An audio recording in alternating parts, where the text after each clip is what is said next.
What's up, guys? It's your boy Goblins, and today we're talking about the differences in casting types and what the best casting type is. Now, a lot of you guys have requested this video after I've done all my build guide videos and all that, just wanting to know what the best casting type is for you, or is just in general overall. So today we're talking about that. Today it's going down. Today we decide what the best casting type may or may not be. Now, before I start this video, I'm just gonna say right now that each casting type has a very different playstyle. So a lot of this comes down to your individual opinion and how you play Dark Souls 3 and all that stuff. But I'm going to talk about the overall general idea of what each casting type does entail. So I'm going to start with the Sorcerer. So the Sorcerer is awesome because it has a really good learning curve. It's quite easy to learn and is pretty moderate to master. Playing a Sorcerer, you deal some hefty damage, and there's plenty of things that enhance your damage through items, gear, rings, so on and so forth. Considering you have the Dust Crown, the Scholar's Candlestick, and of course both your rings to get max ring synergy, means you're going to be dealing really good damage. No other casting type has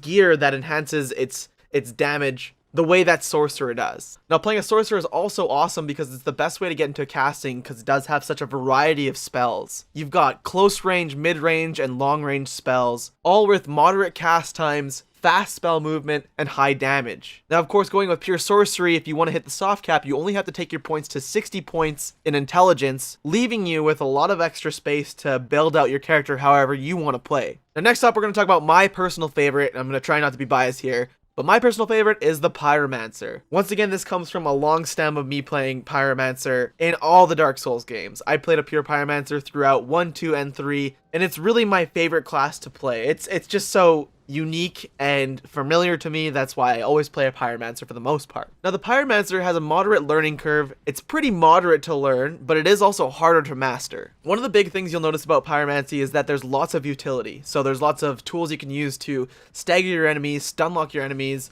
even deal lava damage, which is extra damage on top of whatever else you're tossing. And I'd say is probably the second easiest form of getting into casting. Since the patch, you'll also notice that there's great cast times, but everything does less damage. As far as the spells go, they're low to moderate cast times with a moderate spell movement and moderate damage. Now, as I mentioned with sorcery, you notice that there's not as many items and gear that boost your Pyromancer output as far as damage goes, whereas once again, Sorcerer has those few extra items that you can take advantage of. Another thing to note is that if you want to cap out on your Pyromancy damage, I believe the soft cap is 40-40 for Intelligence and Faith, meaning you have to have 80 points in Intelligence and Faith to soft cap for max Pyromancy damage, which doesn't seem as effective as sorcery damage at times. Now, I will say the fact that you have 40-40 Intelligence and Faith for soft capping damage, this allows you to be even more versatile in dabbling with a Hexer type build, or a couple of miracles, or even sorceries. You have that ability to create a more unique hybrid build. Once again, I love Pyromancy, but when you notice that it does take 80 points to cap out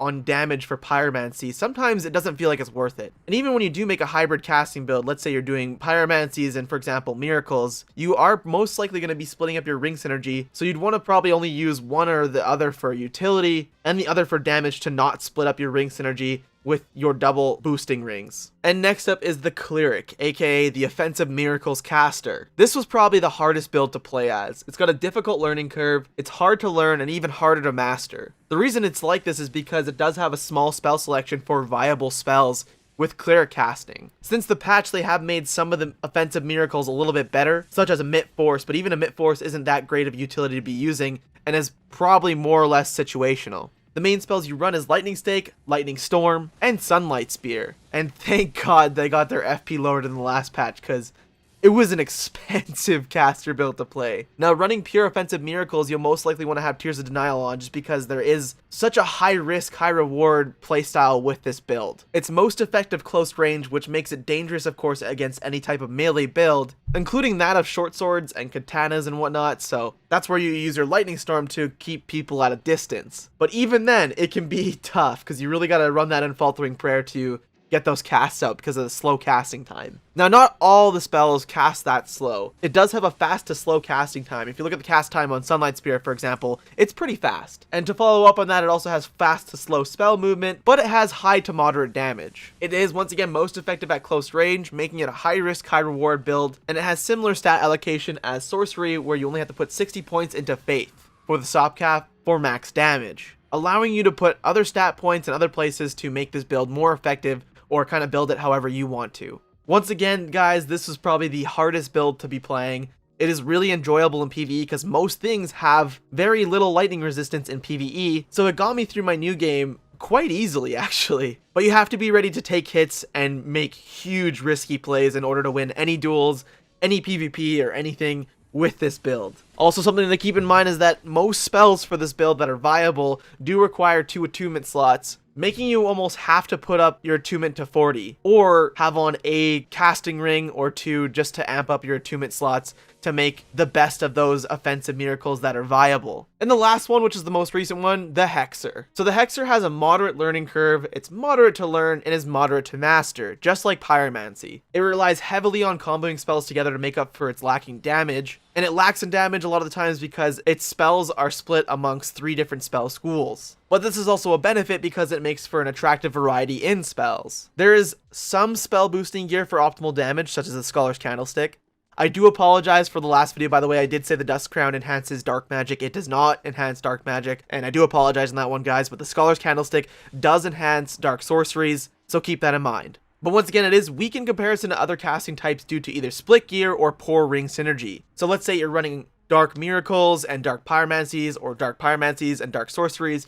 You're splitting up your ring synergy by giving Sorceries, for example, a boost and Pyromancies a boost instead of 2 rings dedicated to Pyromancies or Sorceries. But that is why you have to combo your moves so much with a Hexer build. It has fast cast times, slow spell movement, low damage, and heavy tracking. So its heavy tracking is really where all those combos come into play, because eventually, even though those projectiles are slow, they will hit your enemy no matter what. If you play a little bit more unpredictable, it helps a lot. And things like Black Flame and Black Fire Orb can use very aggressively to combo up with those slow tracking moves. Now, I have been told that the Hexer soft cap is 45-45 intelligence and faith, meaning it takes a total of 90 points to hit the soft cap for max damage on dark magic. So it's not the most ideal, but it is very fun to be playing as. And a lot of people don't expect to be facing some sort of dark magic build because a lot of people don't run dark magic. So you can really use this to your advantage in both PvP and PvE. But something to note is that in PvE, a lot of things do have a dark resistance. So your moderate damage dealt in PvP might not deal the same amount of damage in PvE, which is kind of unfortunate as well. But playing this build was a lot of fun. There's,